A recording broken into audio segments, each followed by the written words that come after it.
देशाच्या अणु कार्यक्रमामध्ये ऐतिहासिक कामगिरीची नोंद.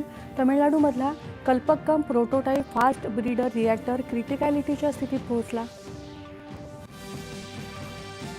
देशाच्या नागरी अणु कार्यक्रमात निर्णायक पाऊल टाकणारा हा एक अभिमानाचा क्षण असल्याचं सांगत पंतप्रधान नरेंद्र मोदी यांनी या प्रकल्पात सहभागी शास्त्रज्ञ आणि अभियंत्यांचं केलं अभिनंदन. भारतीय लष्करानं नवी दिल्लीत मानवरहित हवाई प्रणाली आणि लॉयटरिंग म्युनिशनसाठी सादर केला एक तंत्रज्ञान आराखडा. ड्रोन परिसंस्थेच्या विकासात एक महत्त्वाचं पाऊल. मुख्य निवडणूक आयुक्त ज्ञानेश कुमार यांच्या विरोधात विरोधकांनी दिलेली महाभियोग प्रस्तावाची नोटीस लोकसभा अध्यक्ष ओम बिर्ला यांनी फेटाळली.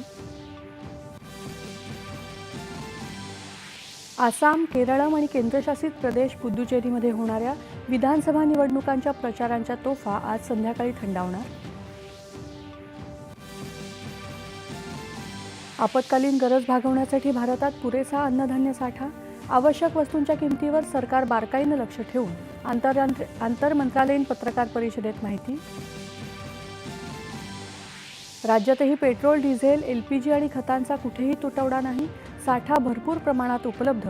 काळा बाजार रोखण्यासाठी राज्य सरकारच्या कठोर उपाययोजना. खतांची बेकायदा साठेबाजी आणि गैरवापर रोखण्यासाठी प्रत्येक जिल्ह्यात जिल्हाधिकाऱ्यांच्या अध्यक्षतेखाली कृती दल आणि भरारी पथकांची स्थापना. राज्य सरकारची माहिती. आजच्या दिवसात युद्धबंदीचा करार न केल्यास इराणला संपूर्ण उद्ध्वस्त करण्याचा अमेरिकेचे अध्यक्ष डोनाल्ड ट्रम्प यांचा इशारा. अमेरिकेच्या दबावासमोर झुकण्यासाठी इराणचा नकार. आणि मंगोलियात सुरू असलेल्या आशियाई मुष्टियुद्ध स्पर्धेत भारताच्या प्रीती पवार, प्रिया आणि अरुंधतीची अंतिम फेरीत धडक. प्रीतीसमोर 3 वेळेच्या विश्वविजेत्या खेळाडूचं आव्हान.